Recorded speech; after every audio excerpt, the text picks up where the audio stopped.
guys? Welcome back to Young Adult Adventist, otherwise known as YAA. We appreciate you. We love you, whether you're tuning on from Apple Podcasts, Amazon Music, Spotify, or watching on YouTube. Wherever you're listening or watching, we greatly appreciate you and love to have you.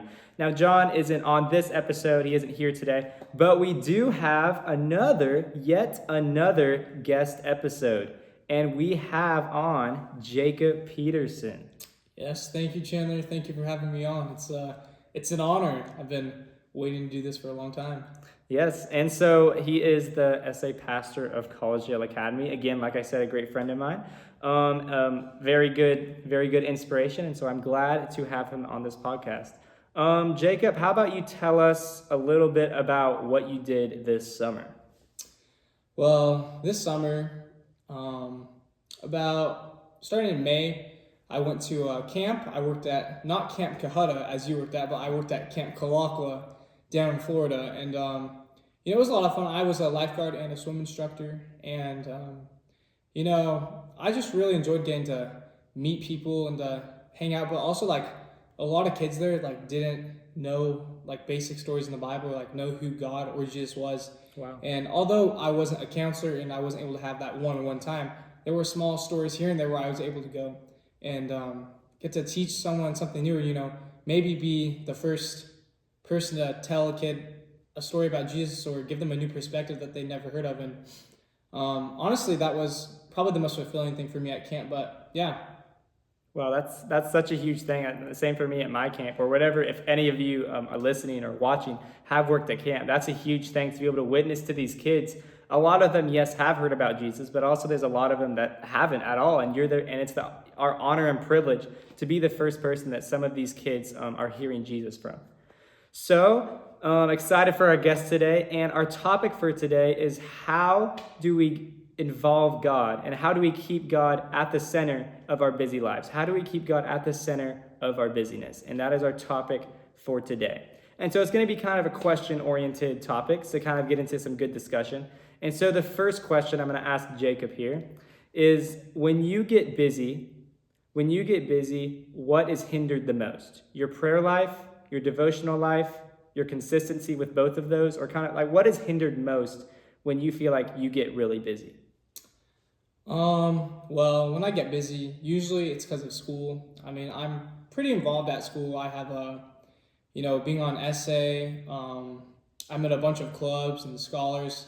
I'm doing pre-calculus. Wow, so you're just... Oh, yeah.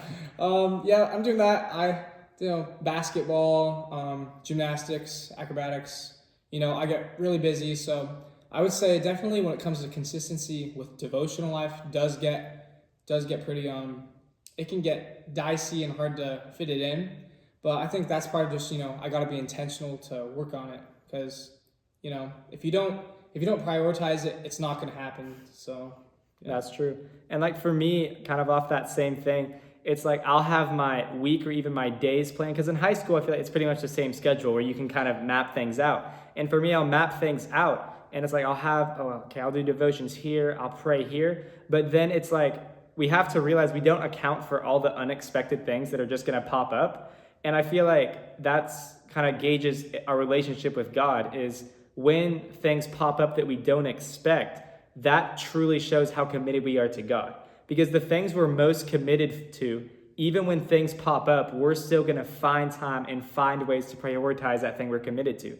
And I feel like that's one big obstacle I've had with my devotional life and prayer life. It's yes, I'll have it in my schedule technically, but if something bad happens, or if my schedule kind of goes off the rails a little bit, then it's now I can't prioritize prayer life, now I can't prioritize devotional life, and it kind of just goes out the door. And so I think that's just an important thing to look at when we get busy, is there are going to be a lot of unexpected things that happen. We just have to incorporate God, incorporate prayer life, and incorporate our devotional life all throughout the day, even when things get bad. Because let's be honest, the things we prioritize the most, when we get busy, we still find time to do those things, even if it involves not going to schoolwork, not doing schoolwork, maybe coming to a practice late, maybe coming to a game late, things like that. We'll find time to prioritize the things that we want to do. Brawl Stars.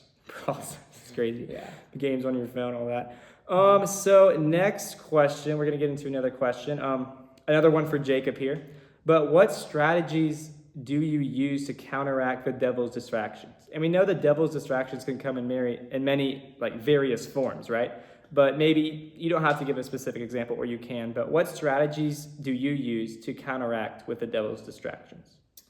Well, I think I could list off a few of the devil's distractions for me personally, and it's probably for a lot of you guys too. Is our phones, Yep, screen time. social media, games, all that. It's all a battle for our time, and I'd be lying if I say I'm winning the battle with that. You know, we always, like you said, find time to be able to go and prioritize the things that we have to do, or even find time to waste time on our phones. And for me personally, if when it comes to devotional life and stuff, if I look at my screen time right now, it's probably way too high. And if you think about it, I could have spent 15, 30 minutes of that screen time that was probably just wasted looking at, meaningless reels on Instagram or something like that.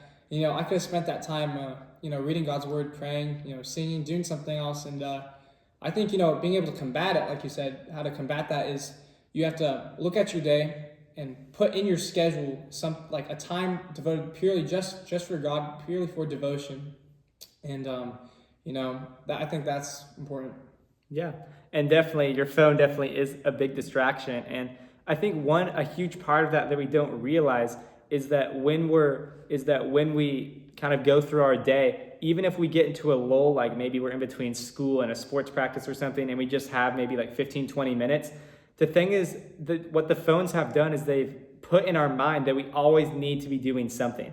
Like if you just sit down somewhere for 10 minutes and have nothing to do, what do you always do? You just pick up your phone. A lot of times you don't even know what to look at, but you need something to do. That's how the phones have stimulated our brains, is that we feel like we always need something to do. So we're just sitting there for 10 minutes, 5 minutes, when we could just be praying and talking to God throughout our day. I feel like we limit our prayer life to kind of morning or an evening type thing when we should be talking to Him throughout the day. But instead, we're just going to pull out our phone and go on social media for the 50th time that day, or the same game that we've played.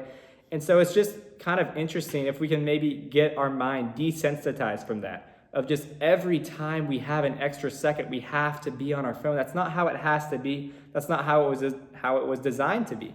And so I think maybe just taking some time to just be like, okay, every single second I have free, I don't have to be on my phone. I know we probably hear it a lot from like the older generation. They're kind of knocking on us for it, but at some point we need to be like, okay, like you said, and me too, I would be lying if I said I'm winning the battle with screen time. So it is a real problem and something that takes up a lot of our time. And so next question here. Chandler, Yes. I gotta add one thing to it. Oh. It's not necessarily a spiritually related topic to that, but I saw a video where this guy was talking about how when you walk into a room and maybe you don't know a bunch of people in there, you're in a social gathering, how your phone can be like an instant anxiety fixer. Like you walk into a room and you scan the room. Are any of my friends in here? Anybody I know? Nope. Oh, okay. I'm gonna go sit down, pull out my phone. Immediately avoid talking to these people or whatever it is. And I think it's just important too. I think our phones can make us a little bit like antisocial, and you got to be able to, go into a room wherever it is, and be able to talk to people and not allow it to just be an easy way out. Yeah, I feel like it's just a free excuse when you're feeling awkward. And for me, I'm someone that can be like a really social person, but for some reason, first conversations and first interactions with people stress me out to the max. And so what do I do when there's a bunch of new people in the room? Just pull out your phone. I mean, it's what we all do. And so, yeah, like you said, it's not necessarily a spiritual thing, but it's just incorporating that. It's like every time we feel awkward, every time we have a spare second, it's just pulling out our phone. If we can kind of desensitize ourselves from that, I think it would help us out a lot. And so now moving on to the next question we have here, and it's kind of switching gears. We'll kind of go back to this topic a little bit. But this next question is, do you find morning devotions and prayer more effective than evening devotions and prayer? And by effective, I kind of mean, do you find it easier with your time management? Like, for example, in the evenings, sometimes I find myself distracted, but in the mornings, I find myself less distracted. And so do you find morning devotions and prayer more effective, or evening devotions and prayer more effective? Well, I would say I find them both to be effective, but I think it definitely depends. So for example, like in the morning, I like to get up and be able to go and work out. If I don't have a sports practice early in the morning, I'm going to set my alarm clock bright and early, and I'm going to go out. I'm going to go to the gym and work out. Well, same thing. I can go and set my alarm clock. Just a little bit earlier, 15 minutes earlier. I can go and read the Bible, have devotions. Journal a little bit, and I can have the same mental clarity as in the evening. It's great, and I think honestly for me the morning is pretty good. But a problem that I've seen with like the evening is usually I get home, it's late, I go do my homework, and by then it's 11 o'clock, 12 o'clock at night, and I'm like, you know what, Jesus, I still got time for you. So you pull out your Bible, you start reading, and you read a chapter or two or whatever it is you like to read, and you realize, what did I just read? Your brain's just like not focused at all. Like last night was one of those nights, and I was reading a psalm, and I was like, what was that? And then I have a book I'm reading. It's talking about the prodigal son, and it's a modern version of the prodigal son. And as I was reading, like I would just notice that like I'd read a whole entire paragraph with like one eye open, and like I had no idea what I was reading. So I think if you're doing it at nighttime, at least do it at an hour where you're actually mentally sane and awake. And in the mornings, if you're awake in the mornings and you feel good, that's great. And I like the mornings. That's kind of my thing, but I think it depends on the person. Yeah, definitely. And I have that same exact issue because for me, I do my devotions in the morning. That's been my thing for the last few years. And then at night, I'll try to do, I saw this video once about this, like just doing a 12-minute prayer every night and how that can kind of like transform your spiritual life. So I'm like, okay, I'll try it. And what happens a lot is if I get to bed anywhere past the time I want to get to bed, all of a sudden I'm like, oh, this is, I'm starting to get really tired. And so I'll kneel down, and maybe it's kind of like how you mentioned, you'll be reading the Bible and not really know what you're saying. And then I'll get down to pray, and it's like, I'll start to repeat things over and over and be like, well, what am I even saying? I'm not even focused right now. And so it's just kind of that thing where if I get to bed too late, or if it's like 11 o'clock or something, I'll pray for a little bit, maybe 2, 3, 4 minutes, and then just like, I'll get to bed and worry about it in the morning. And it's like, I committed to this 12-minute prayer thing, and it's like, it's just really messes with me how much we can prioritize other things in our life. I can be on my phone for some reason for 40 minutes past when I want to get to bed, but then it comes to praying for 12 minutes and I can't do that. And so it's not to say that, oh, you have to prioritize time at night and you have to prioritize this exact time and give God the exact time. I'm not saying that. I'm just saying it's interesting how, like I mentioned at the beginning, you will make time for what you prioritize. If your screen time on social media is a lot, it is very likely that even if you're at a busy time in your life and have a busy day, you're still going to find time to use that and be on that social media. And so sometimes I'll find myself staying on social media for like 30, 40 minutes past the time I want to go to bed, but I can't pray to God for 12 minutes. It's just kind of interesting. And I think something we should all think about. How, yes, we may want to spend time with God, but are we actually putting forth the effort to do it? Yeah, when you were saying like praying and not being focused, I'll be laying in bed and praying, and then next thing I know, I kind of just left my prayer and I'm praying to God about what I'm going to do tomorrow, and it's like it's not even part of my prayer. I was just like having random thoughts, but that's definitely relatable. Yeah, and I feel like an important thing with that is just being intentional and asking for the Holy Spirit when you're praying, because there's so many times where I'll kneel down to pray and my mind will just wander off. I don't necessarily think there's anything wrong with that. Just after that happens, don't just give up. Just go back into the prayer and just actually be intentional about listening to God and talking to God. And God's going to understand. If your prayer, if it's really late and your prayer needs to be short, like don't feel like you have to. Don't feel like you have to do this longer prayer out of guilt or something like that. It's okay, and God understands. But at the same time, we got to find that balance to where we've got to be like, okay, God isn't expecting this exact thing for me, but at the same time, how much stuff and how many things am I prioritizing over my prayer life and over my time with God? So another question here that kind of goes off the same topic. It says, do you feel guilty going to God after you have prioritized other things over Him?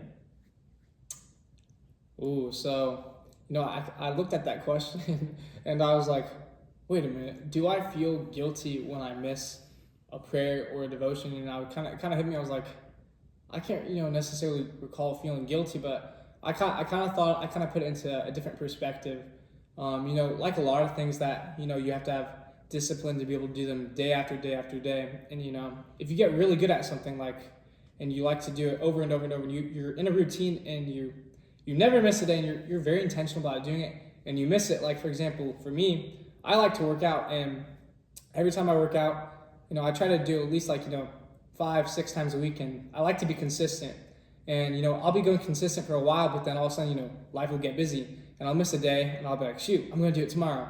And, before I know it, each day by day slips by, and then I'll look back and I'll be like, did I seriously just miss 4 days in a row? I'm like, this is terrible. And I think it's the same thing for devotional life. You may not realize it at first, and you'll be like, oh, I just missed a day, but, tomorrow I'll do it. But, tomorrow comes and we don't end up doing it. And, you look back and you're like, dang, it's been a minute since I've spent some time in God's word, had a devotion. And I think it's important, to be intentional. Don't let those days slip by, but to have the discipline to be able to get into the word. It's not always going to be easy, but I think with discipline and devotion, just over time building those habits, it gets easier. Yeah, and that is so real, because if maybe I have a busy weekend or even a busy week coming up, and I'm just not spending time with God really at all, or I cut my devotions way short, or my prayers don't feel like there's actually much material or anything in them, I'll just be like, oh, after this week gets over, after this busy weekend gets over, then I'll find myself consistent with God. And the thing is, after I do those 3 or 4 days of just not really doing much, and then I'll get back to where I'm not busy, and then I have zero motivation to do it, and sometimes I don't even do it when I'm not busy. And so it's just kind of like you said at the beginning, if you're really consistent with something, and you miss a day, that's okay, because you've built the discipline to where you're going to be back and you're going to be just fine. You'll come back the next day and you'll be just fine. Like the example you provided of going to the gym. If you go to the gym all the time and you love it and you miss a day, it's like, okay, I'll just get back at it tomorrow. And then most of the time you will get back at it and get back with that routine, no problem. But then on the flip side of it, like you mentioned, if you miss a day and then you kind of let those days stack up, that could dig you into a hole, and then you dig yourself out of a hole, but then you just find yourself in another hole again. And so it's just kind of finding that balance to where, yes, and just make sure you're enjoying your time with God. Don't make it feel like a burden. When you pray to him, talk to him like a friend, like a father, whatever you need to do, make sure you enjoy your devotions. With your devotions, it doesn't have to be something specific. Like, do something you enjoy, so you actually enjoy getting up and doing your devotions. Like going to the gym, people enjoy getting into the gym, making themselves better. Getting up and playing sports, getting up and running, whatever you're getting up and doing, it may not be the most fun thing to do, but it's making you a better person. Same with your devotional life. Like, get up and want to do it, want to get into the word, because it'll make you better. And if you miss a day, that's okay. God's not up in heaven holding it against you, writing it on your book of sins because you missed a day. If you enjoy it, just know that you'll come back and you'll be consistent. And if you don't enjoy it, there's a good chance that you're going to find yourself in those holes of weeks and months and maybe days on end of where you're not being consistent in your devotional life or talking with God. And so I feel like it really just comes to that, whether you enjoy doing it, whether you want to do it, or whether it's just there for a burden. So kind of going back to what we were talking about before, besides morning and evening devotions and prayer, what are some daily strategies you use to stay connected with God? Well, yeah, besides morning and devotionals, morning and evening devotionals, when I started out, trying to get more consistent in my prayer life and my devotional life, kind of always just started out, I got my license my sophomore year of high school. Mm-hmm. And, I had all this time to myself. I was driving all the way to school, 20-minute drive to school. And I realized, at least half of that time, or not even half, but a little bit of that time I could use to be praying to God. So, something I've used that's helped me is while I'm driving on my way to school or wherever it is, I could be going anywhere, to start off my drive by, praying to God, let him know about my day, how it's going, thank him for always giving me. And, that's something that I've really enjoyed doing. Another thing is well, what else am I gonna do the rest of that car ride? I've really also gotten into Christian music. I really enjoy Newsboys, Hillsong. A lot of those bands, Christian bands. I really enjoy listening to those. Singing along with them. There's all sorts of ways to give praise to God. Yeah, And that's a huge thing that I remember I was in a Bible study, maybe my freshman or sophomore year, and someone brought that up. They're like, yeah, I'm just throughout the day, whenever I'm in the car, it's like a free chance to talk to God. You're alone, you're going from place to place, you're in between stresses, you're in between activities, you're in between whatever you're doing. And it's just a time to talk to God about whatever has happened, talk to God about what you're worried about, what will happen. I mean, it's just the perfect time to talk to God. And I know, and that's just always stuck in my mind. I use it as a conviction because it's such a real thing. Like, just talk to God when you're driving. It's such an easy thing to do, and I know I haven't been that good about it. Sometimes I'll start talking to God when I'm driving and then get lost in my thoughts, kind of like we mentioned before, and start just thinking about other things. But it's such a real thing. Like, talk to God while you're driving, because while you're driving, those are the times when, like I said before, you're in between things, you're in between activities. Like, pray to God, thank him for what just happened. And then, like, pray to him and ask him for help and strength for the things that you are going to go through. I mean, yeah, I love that because it's the perfect time. It's the perfect time to talk to God. And listening to Christian music, like you said. I mean, listening to Christian music, that's just gospel lyrics. That's amazing stuff that's just going through your head. And then you could even think about the lyrics, think about what they're saying. It's just an amazing thing. So yes, those are two very effective strategies, both of which I was going to mention as well. So yes, talking to God in the car and also just listening to Christian music, whether it's in the car, working out, running, whatever you happen to be doing, listening to music is awesome. And so one final question that I actually have listed here. Does who you surround yourself with affect your connection with God in a normal day? And this is kind of a weird question. I didn't really know how to phrase it. But basically what I'm saying is the people you surround yourself with, just in your normal day, do you think whether it's like maybe you feel like a negative friend group or a positive friend group, do those two have a difference in your connection with God throughout a normal day? Yeah, absolutely. I think this goes for more than just a day, but I think throughout your entire life. There's the quote, show me your 5 closest friends and I'll show you who you are. I think for me, like, choosing friends is really important. And I think the people that I've surrounded myself with, like you, some of my friends Yes. at school, if I start name dropping, like, I don't have to name drop, but, who you choose as your friend is really important. And in the Bible, in Proverbs 17, it says, just as an iron sharpens iron, so does a brother sharpens brother, or friend sharpens friend. And it's very important to have good friends, friends that are also, wanting to grow in their relationship with God. And, sometimes we may not have friends that are as spiritually minded as you may be, but, you can also be a witness to them and help lead them in the right direction. And I think that's really important. So, yeah. And I think there's kind of 2 aspects to this. It's our friends that we surround ourselves with the closest that influence us. And then, like you just mentioned, maybe there's those friends that you feel like maybe you've just been on a better spiritual path than them over whatever amount of time it's been. The Bible isn't saying that you have to disregard them.